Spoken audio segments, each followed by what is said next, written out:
Bueno, buenas tardes a todos. Es una oportunidad de hacer el ejercicio realmente de ver el cine desde otro punto de vista, que son las Jornadas de la Memoria, que es un evento de la Cinemateca Distrital de Medellín. Y yo le agradezco mucho a Ana María Ramírez que me invite siempre o de vez en cuando, digámoslo, hasta a ser parte de estos eventos de Jornadas de la Memoria, porque son encuentros realmente muy de cinemateca con los archivos, digámoslo, de la memoria audiovisual de Medellín constantemente, o a través de Jorge Mario Veras también de la posibilidad de encontrarnos con los archivos del cine nacional, de la historia del cine nacional. Jorge Mario ha sido un visitante continuo, siempre, digamos, lo está liderando todo lo que es conservación, restauración de los archivos, digámoslo, nacionales, ¿cierto? Y ha liderado pues una serie de momentos de restauración muy importantes que nos has compartido, y uno de ellos es Yurupari, precisamente. Digámoslo, estuvimos hace unos meses también hablando de unos cortos restaurados de los años 50, también del periodo conservador, del periodo de la dictadura de Gustavo Rojas Pinilla, unos momentos muy especiales donde de pronto surgen unos realizadores y unos productores de los cuales prácticamente hay muy pocas referencias en los libros, pero que Jorge Mario ha tenido la oportunidad de ver su trabajo, de alguna manera de conocer de primera mano las obras de estos directores de los cuales se habla y muy poco en los libros de historia del cine colombiano. Y ha sido una experiencia muy especial este encuentro con él a través de esos momentos. Pero ahora estamos en el momento de Yurupari también, ¿cierto? Que te ha tocado, pues no sé, como recibir ese archivo del cual hemos dicho que tal vez no ha habido un momento de encuentro con la cultura, digámoslo, no ha habido una serie documental tan importante culturalmente como Yurupari en la historia de la televisión y del cine en Colombia. Y la verdad es que encontrarnos con estos cortos restaurados es una experiencia extraordinaria, ¿cierto? Que creo que te ha tocado a ti, y quería preguntarte un poco por cómo llega, digámoslo, Yurupari a ser un proyecto tuyo y cómo ha sido la manera de afrontarlo. Bueno, buenas tardes. Bueno, básicamente Yurupari ha sido como una figura muy representativa durante muchos años. Es decir, este periodo hemos avanzado en el proceso de restauración de las piezas y principalmente en el proceso de divulgación, pero Yurupari tiene como una aura gigantesca, ¿no? Es decir, desde su realización a mediados de los 80 hasta en los 90, cuando se repitió muchas veces. De hecho, Yurupari, algunos capítulos de Yurupari se repetían por la televisión educativa en el horario de las 3 de la tarde, es decir, no lo veía nadie, pero lo repetían a esa hora porque sentían como una obligación de tener que repetir Yurupari. Poco a poco y hasta que desapareció en el año 2004 Audiovisuales, la programadora y productora, Yurupari como que se desaparece un poco, ¿no? Es decir, quedó en los recuerdos, quedó en los que habían conocido cómo había sido el proceso, y solamente hasta procesos posteriores hay que empezar a reconocer, y es muy importante aquí hacerlo, el esfuerzo que empezó a hacer tanto Proimágenes, que quedó con el 50% de los derechos porque heredó lo que era el antiguo Focine, ¿sí? Claro. Y la Fundación Patrimonio Fílmico Colombiano a través de los procesos que le hacía conexos a Proimágenes. Realmente ellos comenzaron como en la tarea de mirar cómo se podía ir recuperando, es decir, rescatando los negativos, porque pues para los que no lo saben, esta serie toda fue filmada en película, salvo 7 capítulos finales que fueron hechos en video. Y además de rescatar los negativos, buscar los recursos para poder empezar la restauración. Sí, entonces fue un esfuerzo inicial que empezaron a hacer estas dos instituciones, porque realmente el poseedor del otro 50% de los derechos que vino a ser RTBC, que recibió toda la herencia de lo que era audiovisuales, este es el logo de audiovisuales con Yurupari, esto que estamos viendo ahí, ya crea Señal Memoria en el año 2015 y ahí de verdad se empieza como un trabajo mucho más avanzado de Yurupari, pero en paralelo también tanto Proimágenes como el Patrimonio Fílmico siguen haciendo algunas labores, ¿no? Y ya en este momento estamos haciendo labores en conjunto. Lo que nosotros me refiero a Señal Memoria, nos preocupamos fue de tratar de identificar que todos los negativos originales estuvieran disponibles y que realmente se pudiera hacer una intervención. Entonces ese fue como un primer acercamiento a Yurupari. Ya en el año 2017, además de las copias que se habían hecho de algunos capítulos de Yurupari desde su material original en negativo, restauramos un documental que se llama Los últimos juglares y el nuevo rey, que es la historia del último rey vallenato de los antiguos juglares, sí, y el nuevo rey vallenato, que en ese caso fue Egidio Cuadrado, el acordeonero, ¿no? En el 2017 se hizo, además de la restauración de ese documental, que fue como la primera restauración ya en forma que se va a hacer, se hizo un ejercicio de ir a mostrar a las comunidades dos documentales que ya se venían trabajando, que ya al menos tenían una copia HD, es decir, en calidad HD, y que además tenían algo de restauración, no era una restauración juiciosa pues en el sentido de la palabra, que fueron Cerro Nariz, la aldea proscrita, que se fue hasta el Baupés a hacer allá la presentación del documental en la comunidad, y los gaiteros de San Jacinto, que también se fue a San Jacinto a hacer la proyección. Se hicieron unas proyecciones al aire libre de esos dos documentales y se empezó a ver todavía lo que generaba en la comunidad ese tipo de producciones. Mucha gente no había participado del documental, pero sí reconocía a personas que eran de la comunidad. Entonces decía, este ya se murió, este está por allí, está muy viejito, este se fue para otro lado. Esa identificación casi que nos volvió a empezar a hacer entender la importancia que tenía Yurupari.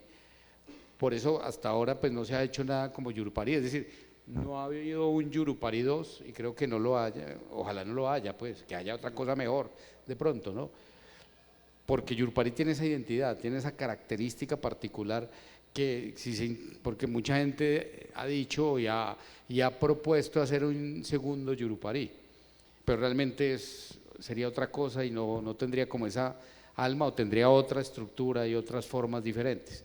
Entonces, a partir de ahí, desde el año 2015 hasta ahora, creo que es el periodo en el que más hemos avanzado en el proceso de la restauración de Yurupari, a lo que se ha sumado el trabajo de la restauración fotográfica. Entonces ya tenemos la colección de los documentales restaurados, más la restauración de la colección fotográfica. Es un trabajo que ha sido difícil por varias razones. La primera es conseguir los recursos para hacer la restauración es complicado. Es complicado porque son procesos que usan alta tecnología, que son costosos en ciertos momentos.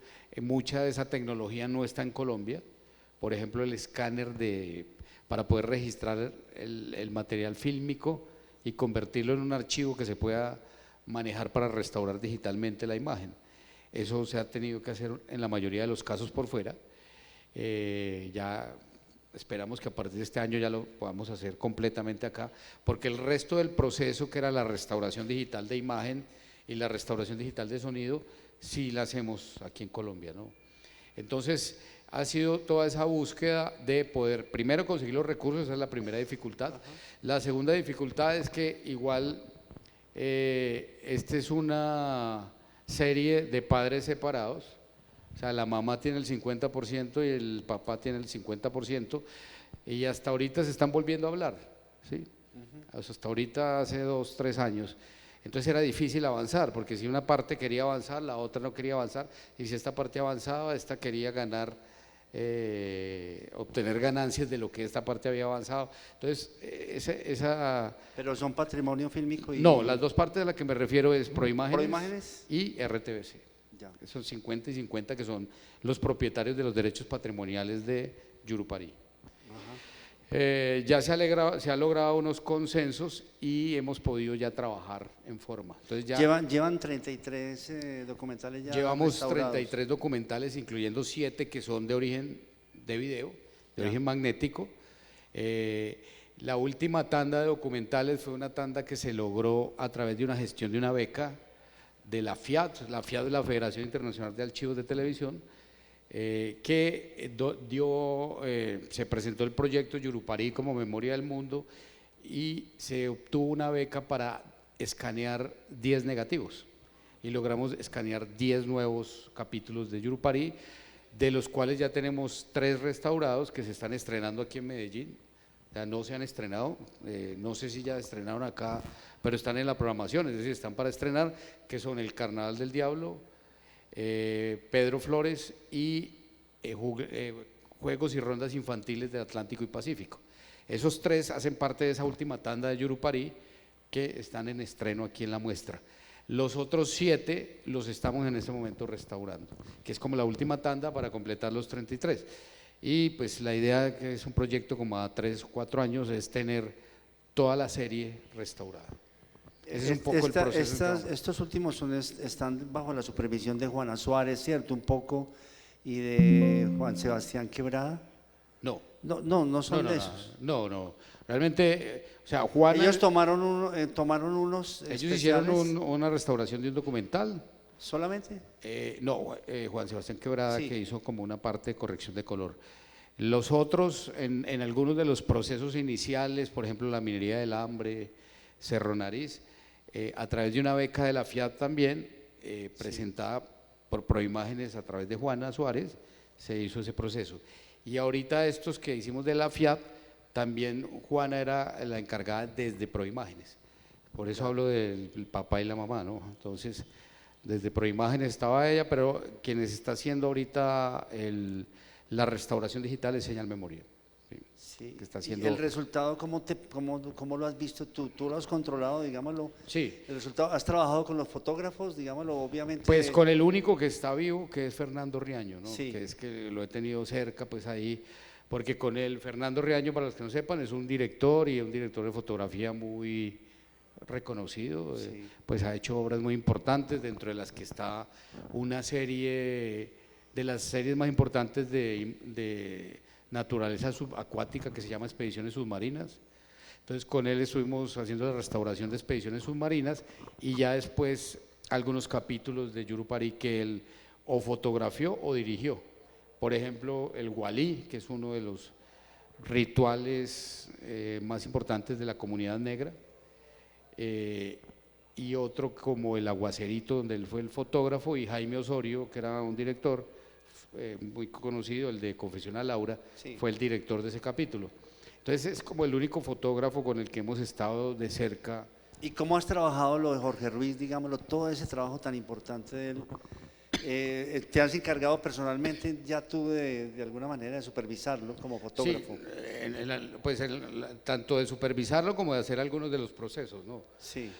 Por ejemplo, la verificación de los archivos escaneados, que ese es uno de los temas más delicados, ¿no? Es decir, porque la idea de este proceso que estamos haciendo es hacerlo con la mayor calidad posible, pero desde el origen, no desde la copia digital o de la copia en video. Y el origen son los negativos en 16 milímetros. Ese proceso se hace el escaneo de la imagen y hay que ir verificando cada uno de los cuadros de imagen, primero para que estén completos y segundo para que la calidad sea la que se quiere. Sí, un poco para entender esto, quedan unos archivos de alta resolución en un formato que se llama .dpx.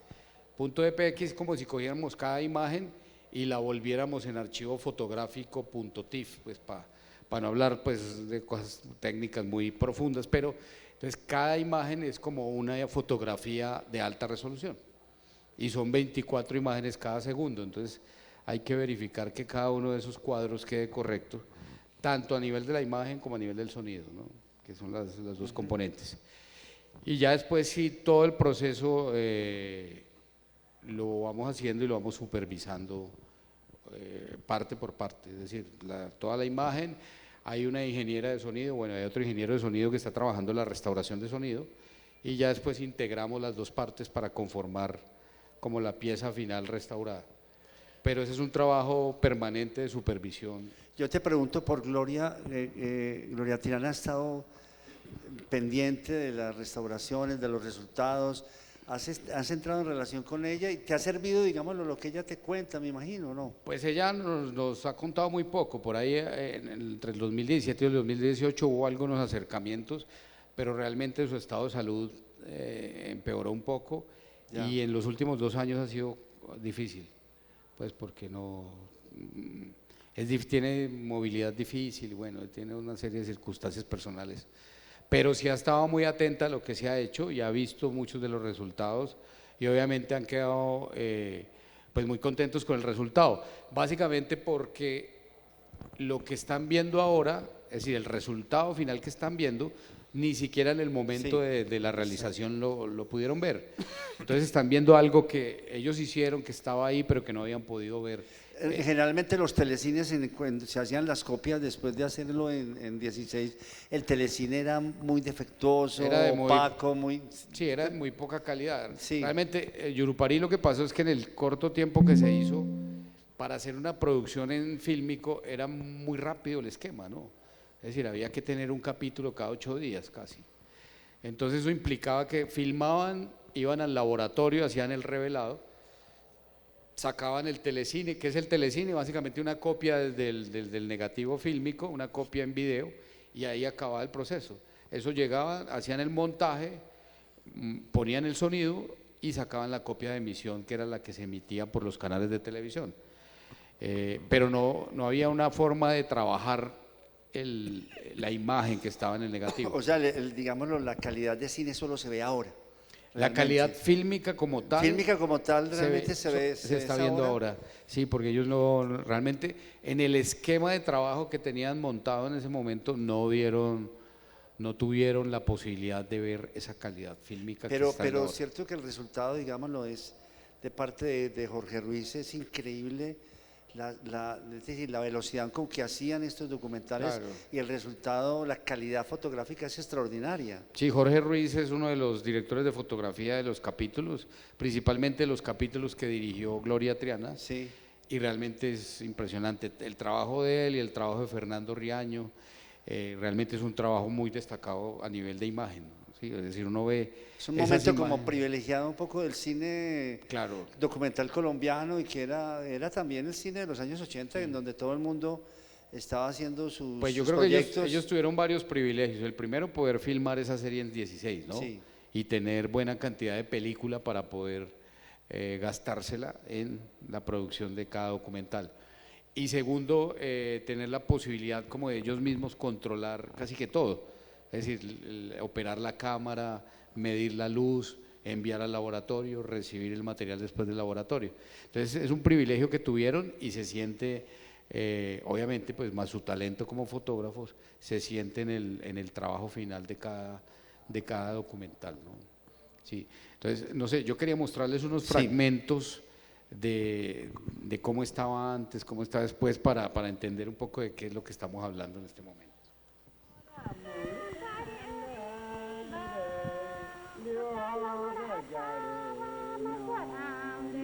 Eso que ven ustedes es algunas de las imágenes originales sin restaurar.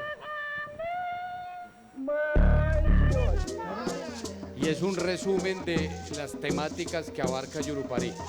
Ahí estamos viendo imágenes, muchas sin restaurar, algunas ligeramente restauradas, que ahorita vamos a ver las imágenes restauradas.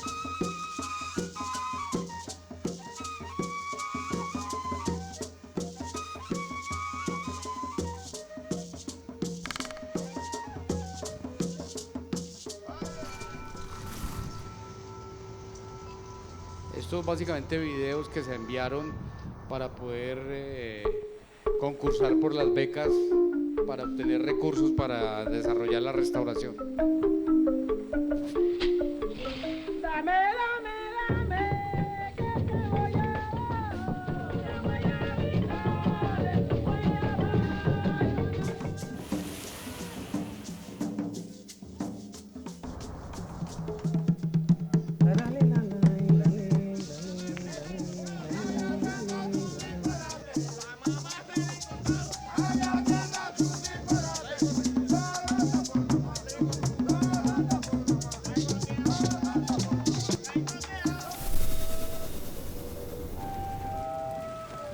Con Yurupari nació la música, la danza y la sabiduría.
Bueno, una cosa importante que tiene Yurupari es un paso siguiente que se va a hacer es que a nivel de sonido tiene un archivo sonoro impresionante, es decir, incluso tiene más cantidad de archivo sonoro que archivo de imagen. Y es una parte de lo que se va a hacer. Lo que pasa es que había una persona que estaba trabajando en eso que infortunadamente falleció, que era Hernando González. Estaba escogiendo mucha parte del material sonoro de Yurupari, que realmente el archivo sonoro de Yurupari da una riqueza de todo lo que es la tradición oral, pero también la música colombiana tradicional, ¿no? Entonces, esa es otra parte del archivo de Yurupari que va a venir más adelante en la intervención.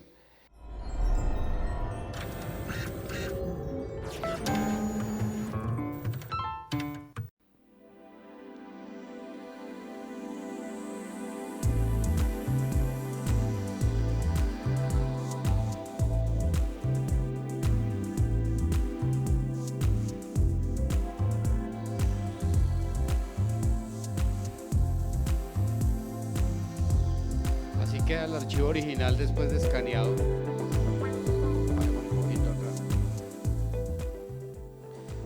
Después de escaneado, este es el material y este es el trabajo de restauración. Sí, de todos modos el material fílmico después de escaneado tiene como una especie de nata ahí encima, como una capa que hay que corregir para poder obtener toda la gama de color. Es un poco el comparativo del trabajo que se hace a la imagen.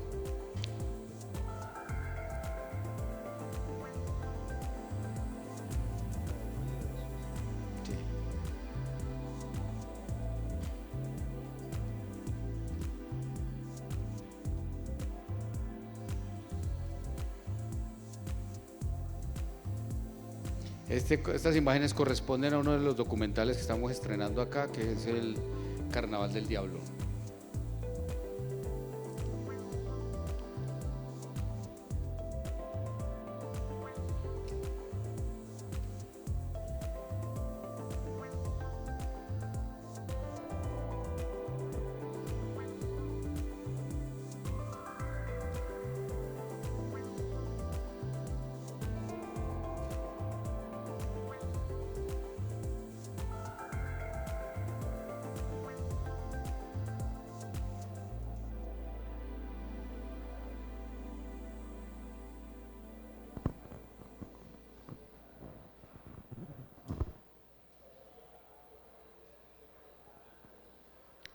Este, por ejemplo, ya es una versión final de uno de los documentales que restauró en el 2021, que realmente fue un documental muy complicado porque estaba muy oscuro, es decir, tenía un nivel de subexposición bastante alto y había que trabajar mucho, recuperar la luz, reducir el nivel de ruido que generaba toda esa luz que no existía y que había que rescatar.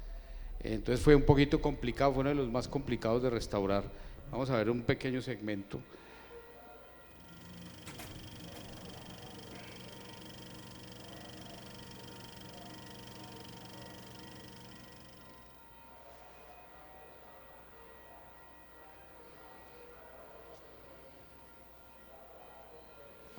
Todos estos créditos eran hechos como con plantilla y vibraban todo el tiempo, ¿no?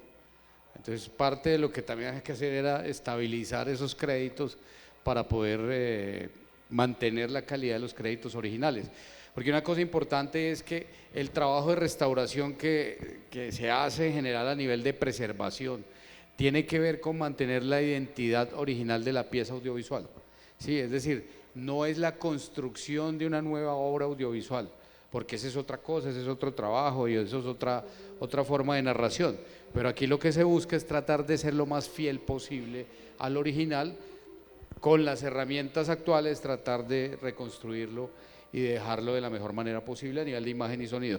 Entonces aquí el trabajo, todo este trabajo de los negros que están ahí, el fondo negro, la reconstrucción de la luz de la vela, fue bastante complejo de hacer. O sea, este ha sido uno de los trabajos más difíciles de restauración en términos de poder rescatar la poca información que estaba en el negativo original, ¿sí? Y hay que tener en cuenta la ventaja de, esta es una de las ventajas que tiene el negativo. Si este documental se hubiera hecho en video, en un Matic, que era un formato de video en el que se hicieron los otros 7 documentales que están en video, no hubiéramos podido rescatar esto, porque no hay de dónde extraer la información. Entonces, eso es un poco para entender la ventaja que se ha tenido de poder rescatar todas estas piezas fílmicas desde su origen en el formato de 16 milímetros. Aquí lo que estamos viendo es el escaneo ya con la corrección de color en una resolución que se llama 2K, ¿sí? Que es la resolución que se está viendo en este momento.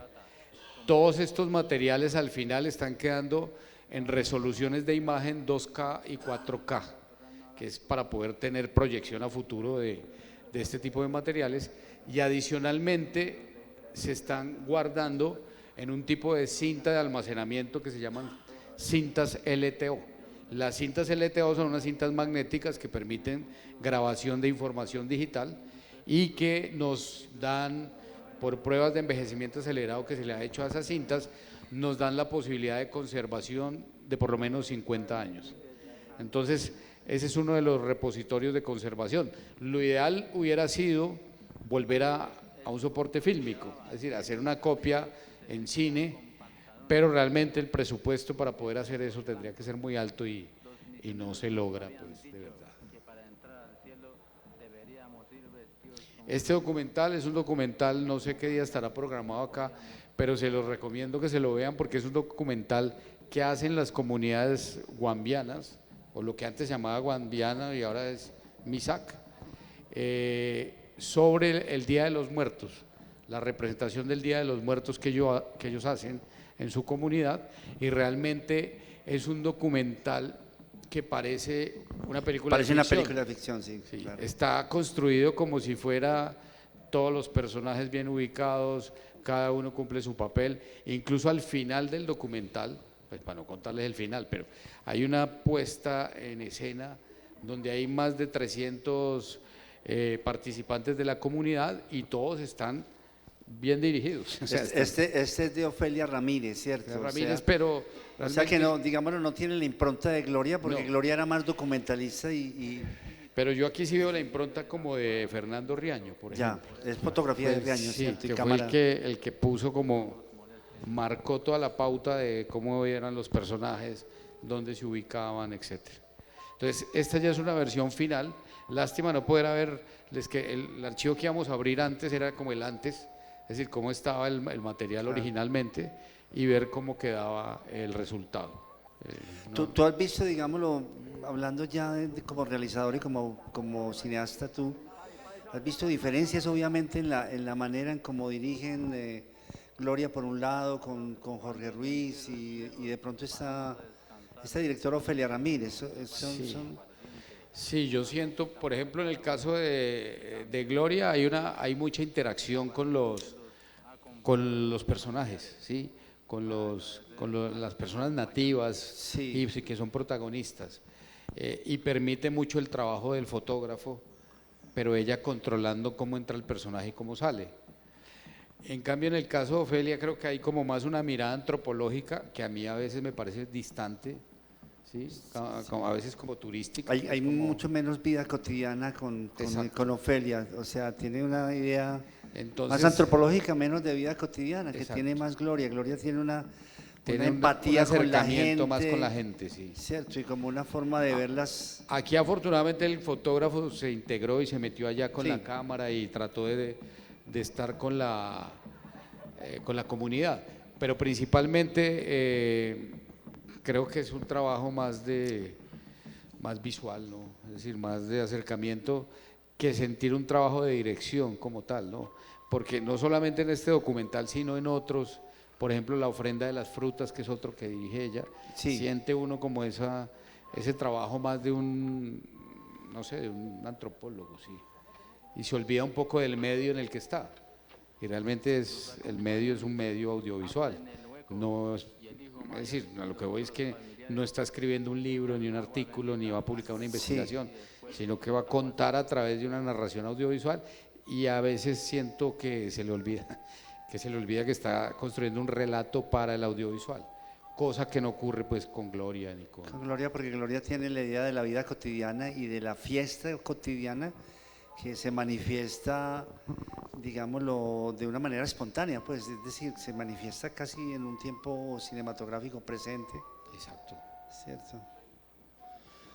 Esas reflexiones que usted, es decir, la serie apenas se está viendo, ¿cierto? Tenemos la oportunidad de verla y las conclusiones que uno saca son muchas en todo sentido, ¿cierto? En la memoria del cine, pero yo me imagino que llegará el momento en donde empezará la gente a hablar un poco del trabajo de Gloria Triana, de su aporte. Todavía no ha ocurrido eso, pues propiamente. Yo creo que poco a poco ha venido como Sí, ya hay comentarios, ya hay gente que… destacándose el trabajo de Gloria, pues de hecho hay publicaciones ya hay un par de libros, hay otro texto biográfico de Gloria Triana.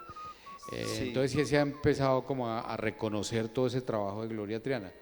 Lo que pasa es que, no sé, en cierto medio, sobre todo medio de de antropólogos, los antropólogos, me imagino, claro. no son muy fanáticos de la serie, sobre No, todo los antropólogos como línea dura.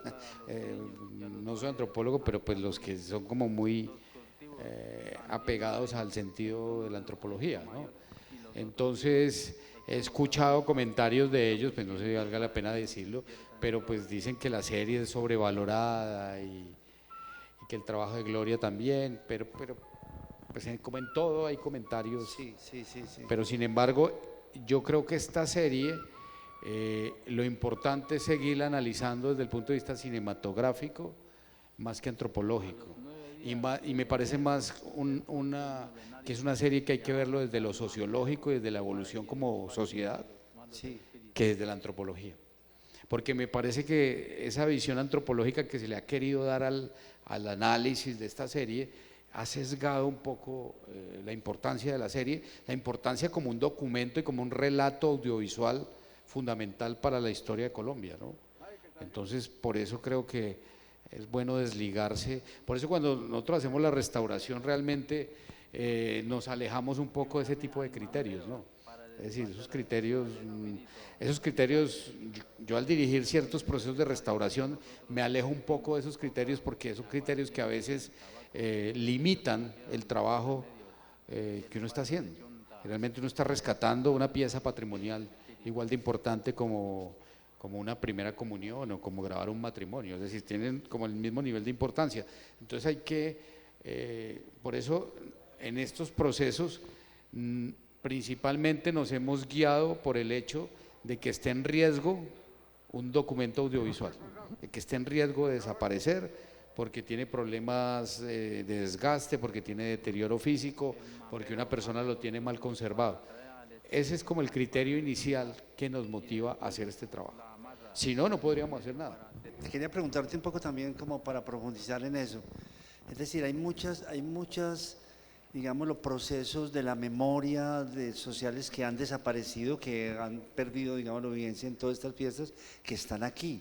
Por eso es tan importante realmente recuperarlos tal como aparecen, digamos, en la vida cotidiana. Claro. O sea, por eso decía un poco ahora, lo importante en el proceso de restauración que estamos haciendo es que estamos tratando de dejar la pieza tal cual como se creó. Sí. Sí, es decir, eso es lo que realmente le da la oportunidad al público de reflexionar de cualquier manera, pero de acercarse y reflexionar, porque lo otro sería manipular un poco algo que existió y se puede cambiar. O sea, si nosotros quisiéramos quitar esta imagen de este señor porque se ve muy mal iluminado, pues lo podríamos hacer, ¿no? Es decir, ese es como parte del sentido ético que también se tiene en este trabajo, porque es un trabajo que realmente nosotros trabajamos como en una cuerda floja ahí, porque a veces en otro proyecto que pues no vale la pena mencionarlo, pero estábamos restaurando un telefilm y llegó el guionista y el guionista quería cambiar la historia. O sea, lo invitamos a que viera la película restaurada y lo invitamos fue a ver la restauración, no lo invitamos a que hiciera otra película. Entonces él quería cambiar la historia, se puso bravo, pataleó, le dio un golpe a la mesa, escribió una carta, le llamó a la mamá. Bueno, hizo un mundo de cosas, pero finalmente pues no, por más que hiciera pataleta, no íbamos a cambiar eso.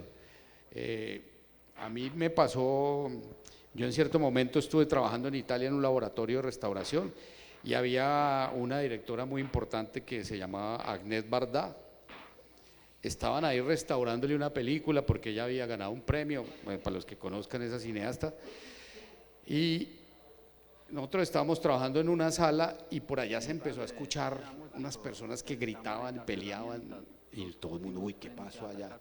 Pues resulta que la señora se encolerizó y quería hacer otra película, quería cambiar la película y era pues quería editarla y semejante personaje del cine tan importante y tal.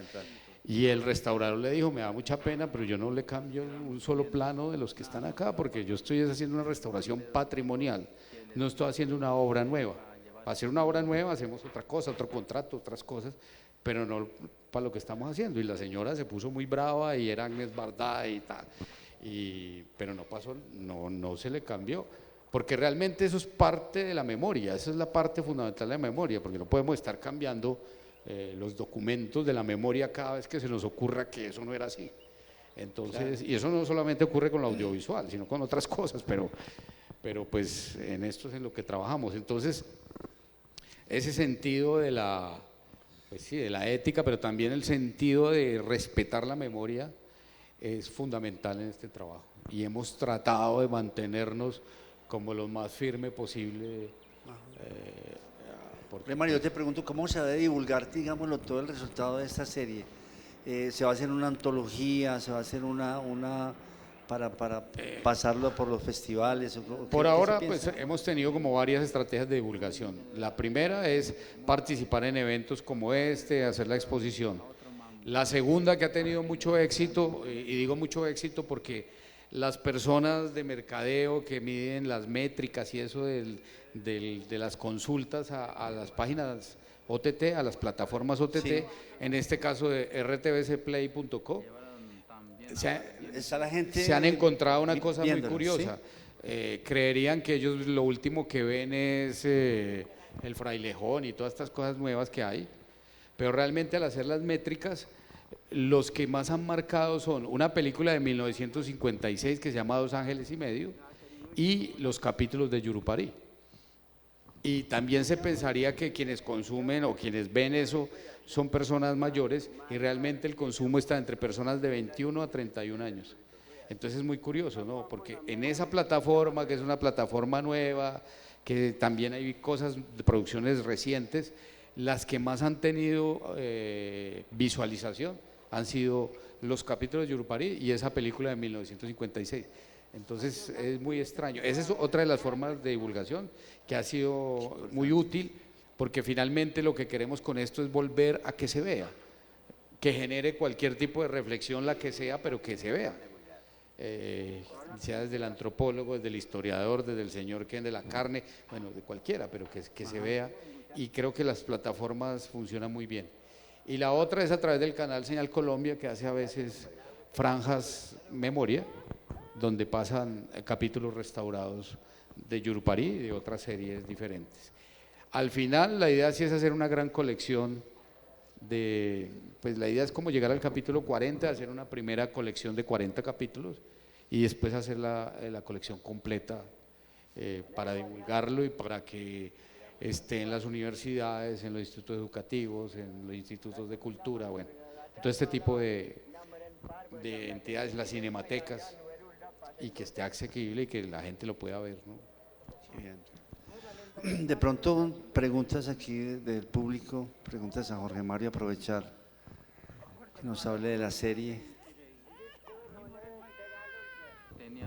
Yo quiero preguntar un poco por el trabajo manual, como el procedimiento de restauración sobre el fílmico.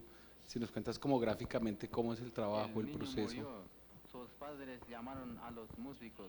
Sí, una de los trabajos fundamentales para poder ver este resultado final es el trabajo manual sobre la película.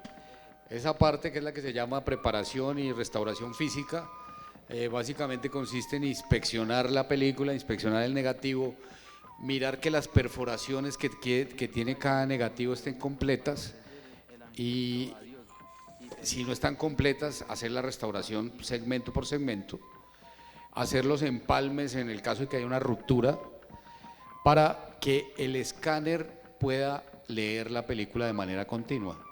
Si no, lo que va a pasar es o se daña la película o se daña el escáner, ¿sí? Que ese es el riesgo y por eso es que el material al escáner tiene que llegar completamente inspeccionado y verificado. Aquí hay una persona en Colombia que quiero destacar su trabajo, que se llama Atanasio Martínez, que trabaja en la Fundación Patrimonio Fílmico. Creo que es la persona más experta que existe en este momento en Colombia en ese tipo de procesos y tenemos un problema y es que ya se va a retirar. Y tenemos un segundo problema y es que no hay quien sepa sus conocimientos. Y eso es un problema gravísimo, porque realmente pues puede haber aprendices y puede haber personas que están en esa vía, pero como él ya se va a retirar, estamos en un corto tiempo para poder generar un aprendizaje y una experticia manual para poder hacer ese tipo de restauraciones físicas que son fundamentales para poder hacer este trabajo, ¿no? Es decir, sin esa primera etapa no podríamos llegar a esto, ¿sí? Porque es conservar la semilla, conservar el origen del contenido que estamos restaurando. Y es un trabajo que se hace cuadro a cuadro, es decir, se revisa cuadro por cuadro, perforación por perforación. Entonces él está ahí dándole con el sistema de enhebrado más una lupa, verificando cuadro por cuadro. Sí, entonces es un trabajo realmente artesanal el que se hace inicialmente para poder después hacer los demás procesos que se hacen.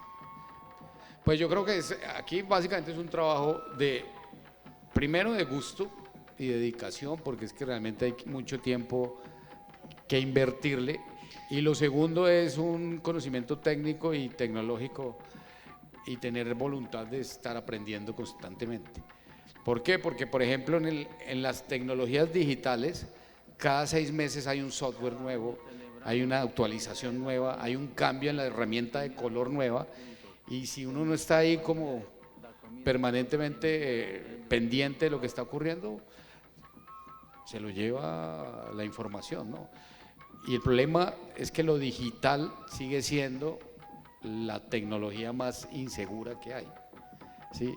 Miren, tenemos estos negativos, tenemos el positivo de sonido y ahí están, y ahí los vemos.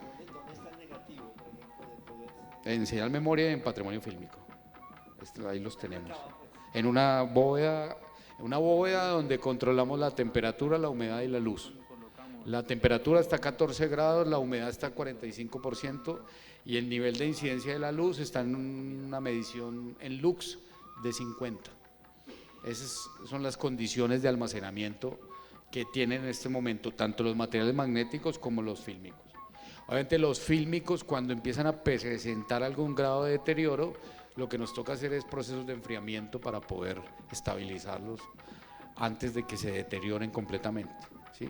Que es lo que se llama el proceso de avinagramiento de las películas, donde ya las películas casi que es una enfermedad autoinmune, ¿sí? Es decir, se autoenferman por exceso de vinagre, que es exceso de ácido acético, que es el detenedor en el proceso del revelado, y la película se implota, se va perdiendo, y la única manera de detenerlo antes de intervenirla es congelarla, ¿sí? Y congelarla para intervenirle, después de que se interviene, es posible que ya se destruya el original, porque es muy difícil revertir ese proceso. Íbamos de casa en casa a bailar y a disfrutar de los fritos y del cerdo que se mataba en esa ocasión. No, en el caso de estas producciones, obviamente los derechos morales son de Gloria Triana en los casos que ella dirigió, pero los derechos de la serie son de RTBC y de Proimágenes en este momento. Originalmente eran de Focine y de Inravisión, que eran audiovisuales, ¿sí? En ese momento. Ese es un tipo de esquema que se plantea así desde el principio, es decir, son producciones planteadas desde la empresa de producción y no desde un autor, ¿sí? Que eso ya es diferente. Entonces ahí desde el principio es muy claro que los derechos patrimoniales y los derechos de promoverla, de difundirla, en este caso son de esas dos entidades. ¿Sí? Pero obviamente no se desconocen los derechos de los autores, los directores, por ejemplo, Gloria Triana, Fernando Riaño, Ofelia Ramírez. Hola, ¿qué tal? Bueno, tengo como una inquietud porque una de las historias, cuando leí acerca de la muestra que íbamos a tener acá, hablaba sobre me voy a hacer por acá para que no haya retorno, hablaba sobre los equipos que tuvieron que sacar, pues o se le daba como mucha relevancia a que era un equipo de investigadores que salía al campo a grabar con cámaras que yo no las conozco, pero me imagino que eran muy grandes o no sé si eran muy pequeñas, y había pues como una dificultad muy grande en transportar tal vez esos equipos al campo para hacer todas estas imágenes, porque entiendo que en la época era Don Chinche el que había sacado como las cámaras del estudio de televisión a la calle para grabar un poco televisión, pero en este caso es un grupo de investigadores que va a campo a grabar para televisión. Entonces no sé si nos puedas hablar un poco de ese contexto, de la dificultad que representaba tal vez sacar esas cámaras de los estudios y llevarlos al campo, por un lado, y por el otro, ahorita cuando hablabas de que de todos los archivos los que mejor se han podido restaurar son precisamente los que se grabaron en 16 y no los que se grabaron en otro formato, y pensaba en el mal de archivo que tenemos ahora, que grabamos y tomamos fotos y algún día los que tenemos esa obsesión creemos que vamos a poder usar esos archivos, pero entonces estamos guardando ¿qué? Si con el tiempo, no solamente por el deterioro de lo físico, de una cámara o de una cinta, sino también ahora en estos formatos que tenemos a la mano, que todo el tiempo estamos haciendo videos y grabando, no sé para qué lo estamos haciendo, si eso se va a poder ver o va a ser igual de efímero a esta época. Esa pregunta tiene una respuesta como de 133 páginas, porque ahí está todo metido. Pero bueno, sobre lo primero, una aclaración. El primero que sacó realmente las cámaras exteriores fue Jorge Alitriana en una serie grande que se llamó Reveamos Nuestra Historia, ¿no? Entonces tuvo Bolívar, el hombre de las dificultades, las heroínas, etcétera. Y después Don Chinche ya hizo un esquema un poco más portátil del trabajo en exteriores, ¿sí?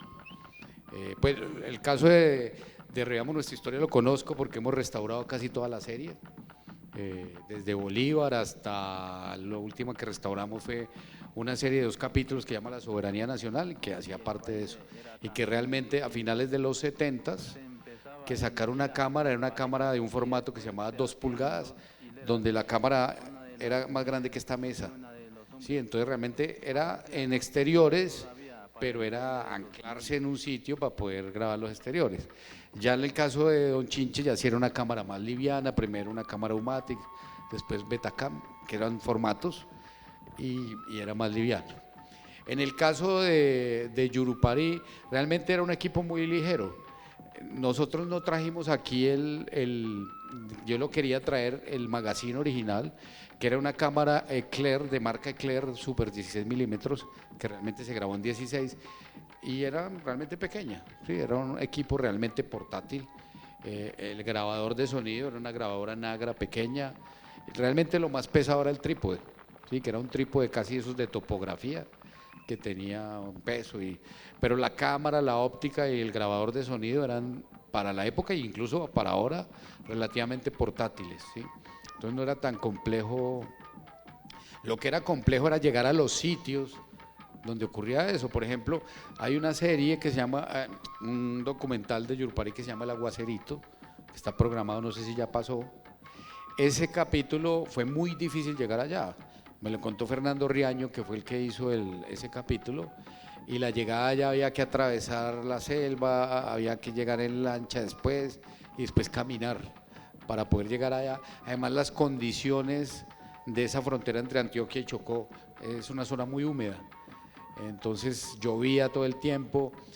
La conservación de la película era lo más difícil, porque la película tenía que mantenerse en una humedad estable para poder que no se condensara, ¿sí? Entonces ahí es donde tenía que llevar congeladores con hielo seco y con sílica gel y todo para poder retener los niveles de humedad y que la película estuviera correctamente almacenada, ¿no? Porque el calor y la humedad pues iba a acabar con la película. Realmente lo más complejo era mantener la estabilidad de la emulsión cinematográfica. Eso en el caso de Yurupari, por todo lo que hemos visto que ha pasado y que hemos hablado pues principalmente con Fernando Riaño, que es el que nos ha brindado más cantidad de información. Eso por un lado. Por el otro lado, que es la otra parte de la pregunta, y es el tema de la vulnerabilidad de lo digital y de los datos actuales. Es decir, hay un tema que nosotros no podemos controlar, infortunadamente, y es el tema de la obsolescencia tecnológica programada. Es decir, hoy tenemos una forma de abrir un archivo, pero dentro de 6 meses lo más seguro es que no lo podamos abrir. Y ahí estaba mi archivo fotográfico del cumpleaños de mi abuelita, ¿sí? Entonces tengo que buscar cómo abrirlo nuevamente y cómo transcodificarlo, es decir, cambiarle el código de lectura para poder volverlo a leer. Entonces, dentro de eso lo que hemos encontrado es que, primero, es el tipo de archivos más vulnerables hasta que no demuestren lo contrario. Y el problema es que todo lo estamos volviendo digital. Y lo segundo es que no tenemos un control ni sobre las herramientas de captura, ni sobre las herramientas de lectura de esa información digital, ¿sí? Entonces, ahí es donde estamos huérfanos realmente, porque ustedes lo saben, hay 5 o 6 marcas que son las que hacen la tecnología, las que producen los hardware y los software, y estamos bajo ese esquema, infortunadamente, completamente volátil, ¿sí? Entonces, ese es uno de los problemas. Realmente la única respuesta que hemos encontrado como archivo a eso es la palabra migración.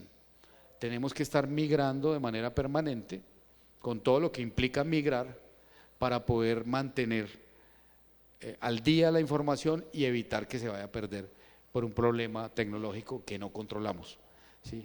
Entonces, la palabra es migración, y migración desde lo que yo hago en mi casa, con mi celular, porque dentro de un año ya no tengo el mismo celular y se me olvidó copiar las fotos y esas fotos están en otra codificación. Es que es tan simple como esto. No sé si ustedes han abierto un archivo de texto que hayan escrito hace 5 años, que lo hayan hecho en el Word de hace 5 años. Traten de abrirlo ahora y miren qué pasa. Es posible que buena parte de ese archivo ya se haya perdido o esté corrupto, es decir, que haya perdido bits de información y por lo tanto no esté completo el texto, solamente hablando del texto. Ahora pensemos eso en términos audiovisuales.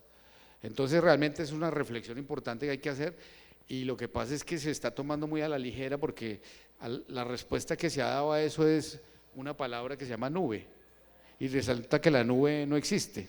Por eso bajémonos de la nube, porque la nube es un servidor administrado por un tercero, y ese tercero no tiene ninguna responsabilidad, porque de hecho la cláusula por allá chiquita que hay cuando uno sube algo a la nube, por ejemplo, nosotros alquilamos un servidor en Google de un poco más de 100 terabytes de información, y una de las cláusulas que dice es: el usuario que está firmando esta cláusula está obligado a tener un backup de su información, porque aquí no se le responde por nada, y se paga un mundo de dinero al mes, lo paga RTBC, pues yo no.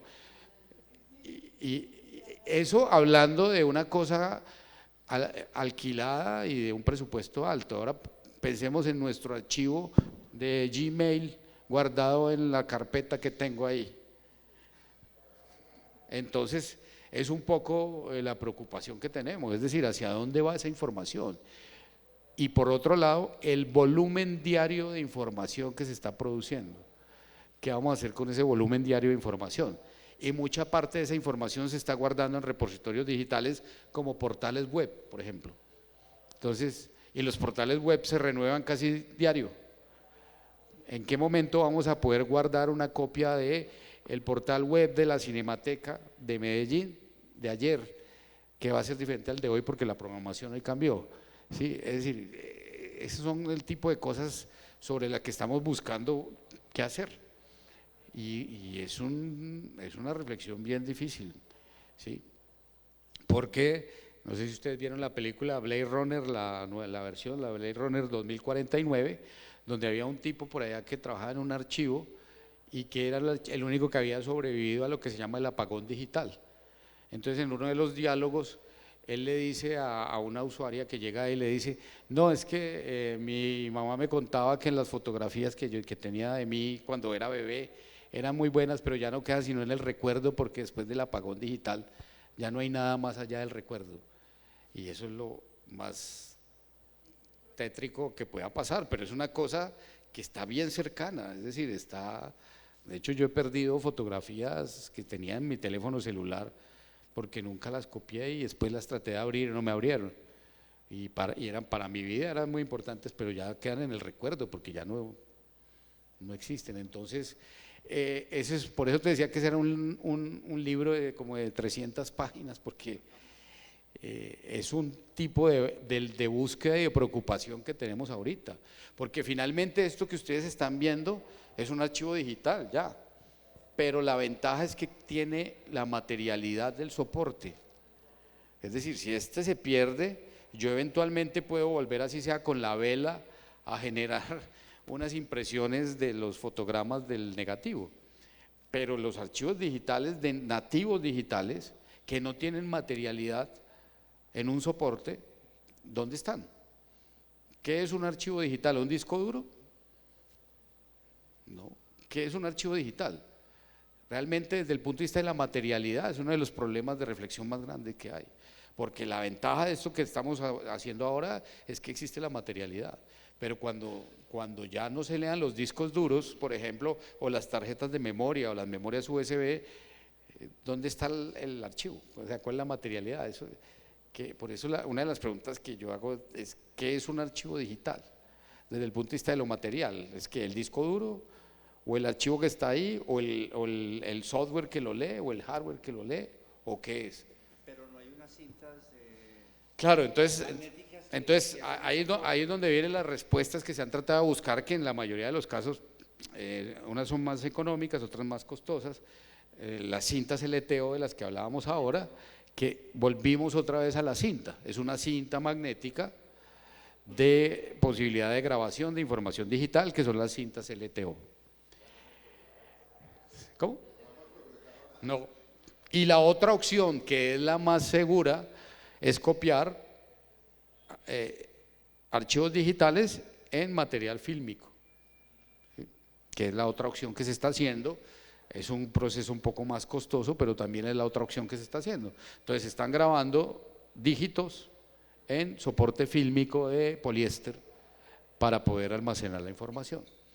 Entonces estamos casi que volviendo al punto cero, o sea, donde estábamos nos estamos devolviendo porque hasta ahora lo digital no está garantizando ninguna posibilidad de preservación a largo plazo, ¿no?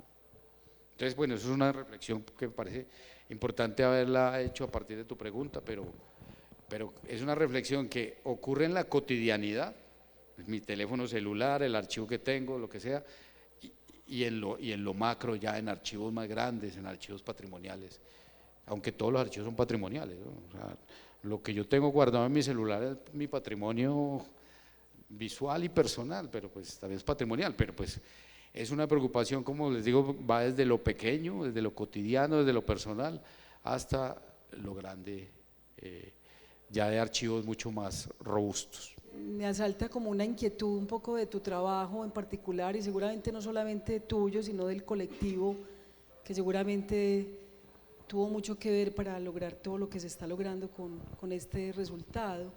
Pero sí quisiera en perspectiva escuchar desde tu humanidad qué ha sido entrar ahí, llegar a estos archivos, qué reflexión te deja desde tu condición de ciudadano de esta en aparente nación colombiana, ¿cierto?, de lo que nosotros somos, porque igual es, desde lo técnico, pues uno diría, es un enorme trabajo de memoria, es una restauración pulcra, importante, pero también hay una transgresión como a la vida misma, porque estamos observando los muertos que están allí, ¿cierto? Hay un asunto muy fuerte con los viajes de la memoria. Entonces, ¿qué ha pasado contigo? Si puedes hablarme de lo individual o sobre cierta experiencia colectiva, llegando a abrir esos cajones misteriosos que son lo que aparece ahí, y cómo se podría leer hoy esas fiestas populares ante esta ebullición tan gaseosa y tan poco aprehensible de la realidad de ahora.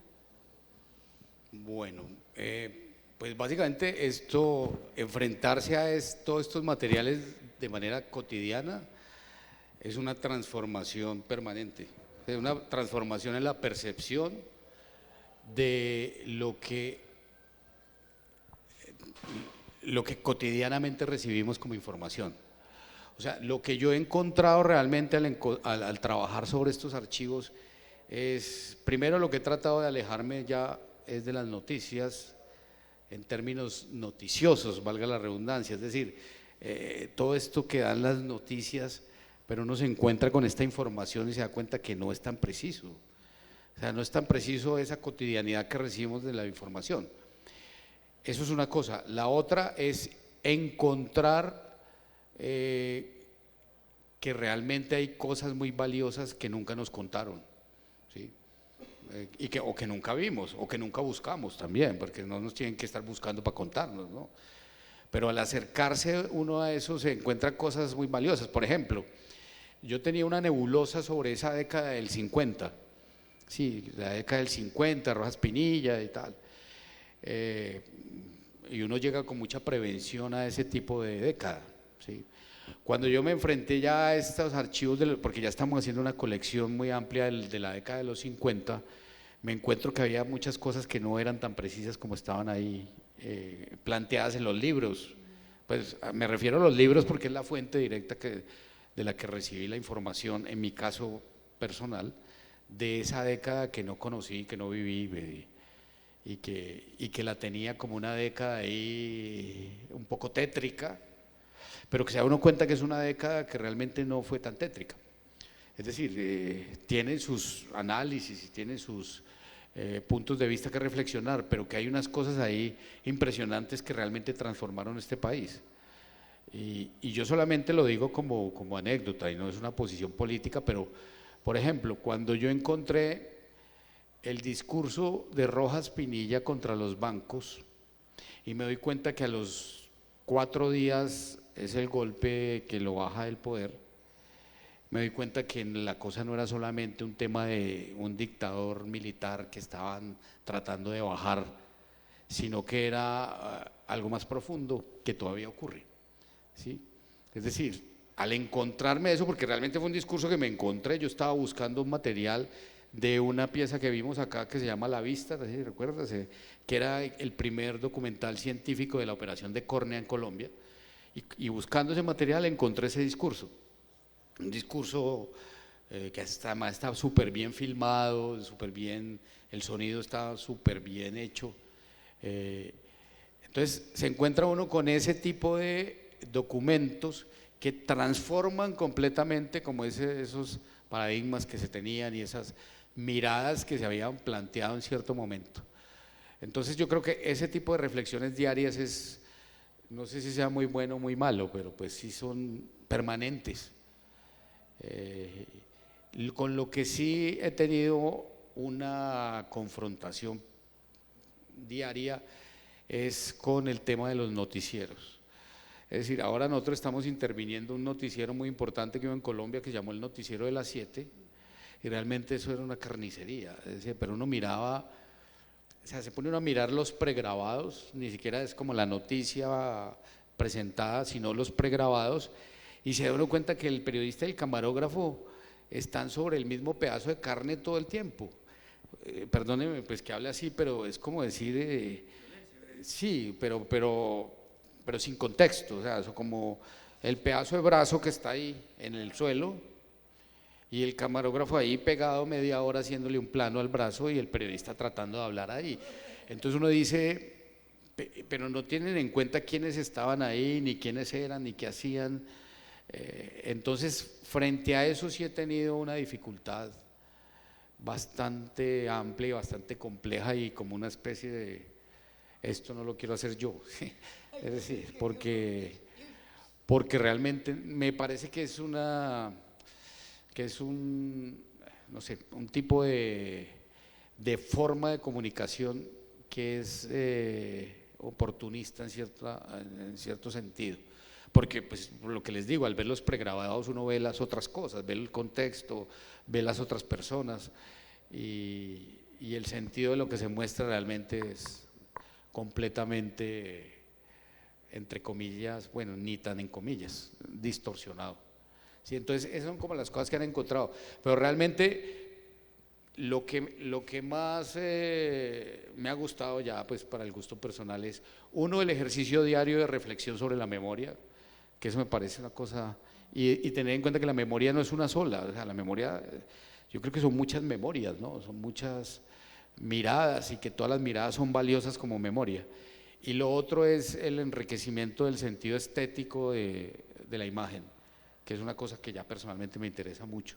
Entonces, al ver los Yurupari, pero al ver la forma como filmaban una película de operación de córnea en los años 50, o al ver cómo se hizo Revivamos Nuestra Historia, enriquece mucho la mirada y enriquece pues como el hecho de valorar muchas cosas que no se valoraban de una manera tan precisa.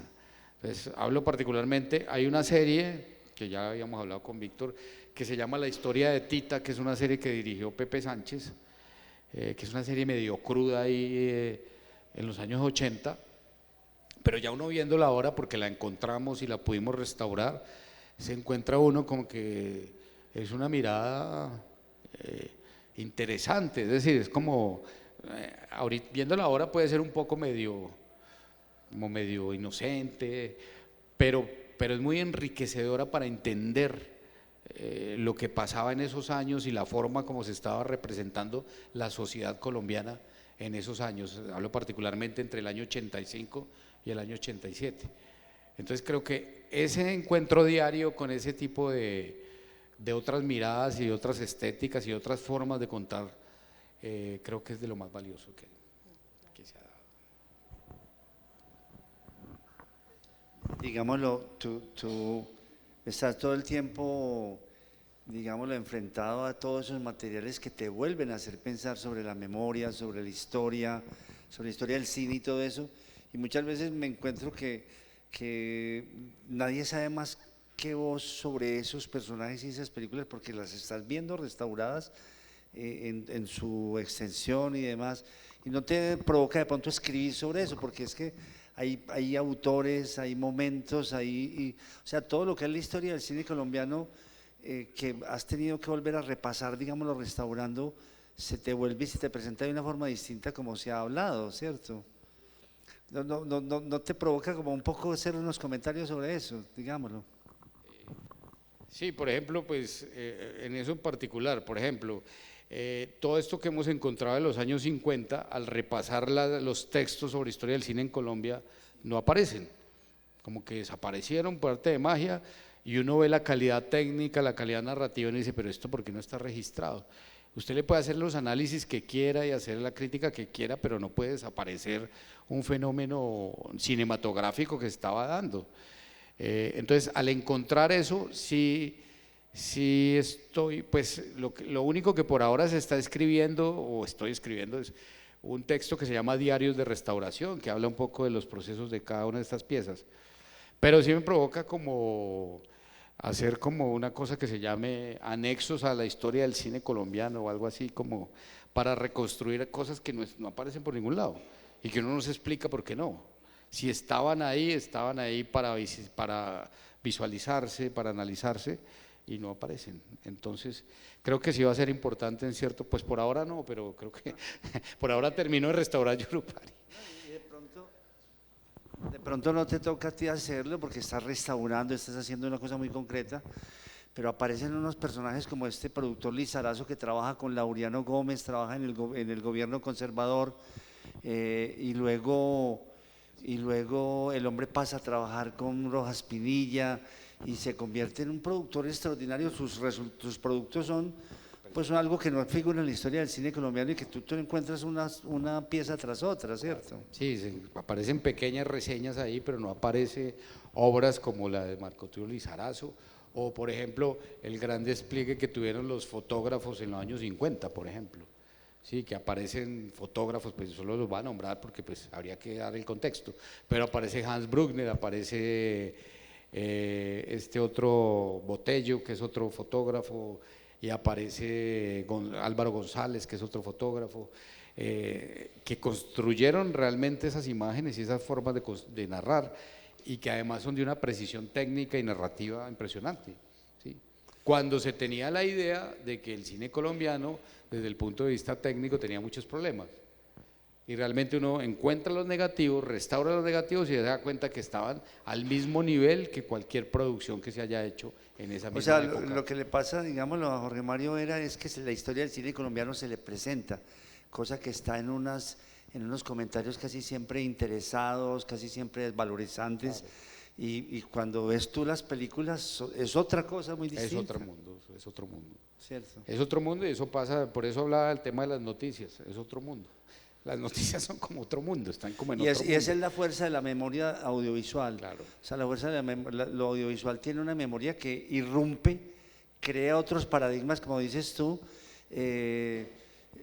realmente vuelve, como quien dice, a hacer pensar a todo el mundo que lo que ocurrió fue muy distinto. O sea, la historia audiovisual es fuertísima, te cambia completamente, o sea, te ilumina realmente lo que ocurrió. Lo que creemos que ocurrió no ocurrió. No ocurrió. ¿Cierto? Es verdad, y eso pasa a diario, viendo cualquier tipo de material audiovisual a diario. Sí.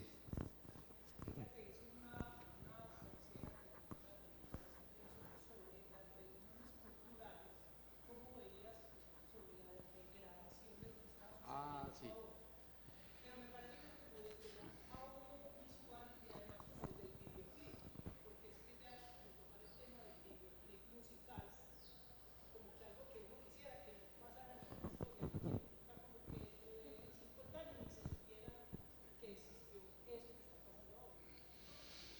Sí, o sea, de pronto dentro de 50 años tiene otra valoración, no sé, pero es que ese es el tipo de juicios que a veces es muy difícil manejar.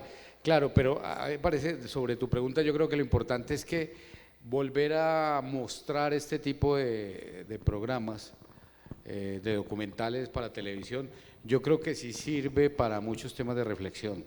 Por ejemplo, hoy la primera gente que estuvo hoy en la sesión de fotografía en el campus eran la mayoría de estudiantes de danza, ¿no?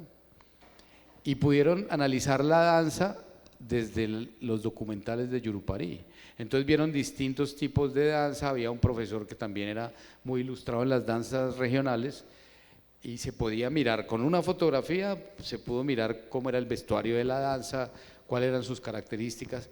Entonces creo que es muy valioso para ese tipo de nuevos reconocimientos y también para hacer entender que esto ahorita, bueno, ahorita se está haciendo el reconocimiento y tal, pero es una cosa que viene de atrás, es decir, la cultura negra, la cultura indígena, la cultura mestiza, es una cosa que se ha trabajado y se viene desarrollando desde atrás, y no es solamente ahorita por darle reconocimiento que existe, sino que ya existía.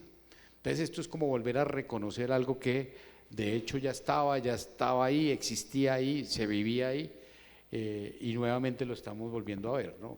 Entonces creo que eso es lo más valioso en ese sentido, de cómo en el sentido social de la difusión de este tipo de piezas funciona. Y pues también es un contrapeso a otras cosas, pues puede que sea muy pequeño, pero es un contrapeso al hecho de pensar que todo es reggaetón, ¿no? Bueno, muy bien, yo creo que terminamos. Yo quería terminar de pronto con una idea que expresaste ahora en todo lo que has hablado, y es que es muy posible que Yurupari tenga un valor, digámoslo, cinematográfico que no lo digo que a nivel, pues, digámoslo, de la antropología, sino que hay que empezar a mirarlo, digámoslo, en ese valor cinematográfico del documental, del documentalista, ¿cierto?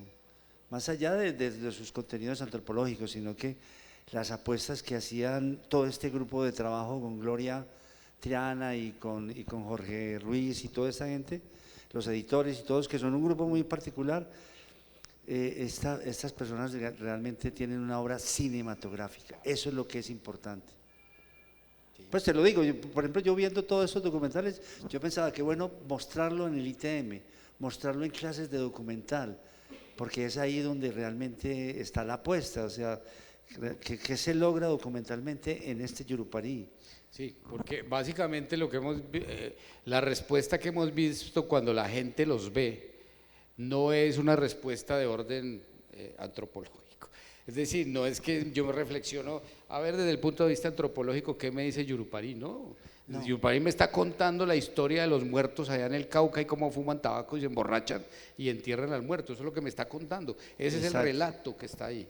Y es un relato utilizando las herramientas audiovisuales más allá de lo antropológico. Más allá. Y eso creo que es lo más valioso. Por eso yo decía que más acá de lo antropológico, porque creo que lo antropológico es el más allá. Y la idea, idea todavía no es irnos para el más allá. Y es bueno recordar, leyendo la historia de Gloria Triana, que ella descubre a Flaherty, descubre a los grandes, a Jean Rouge, y descubre a uno, y empieza a hacer unos seminarios durante unos años, mostrándolos, o sea que cuando ella hace Yurupari, ella es una cineasta. Claro. Realmente. Su mirada es cineasta. Sí. Bueno, muchas gracias.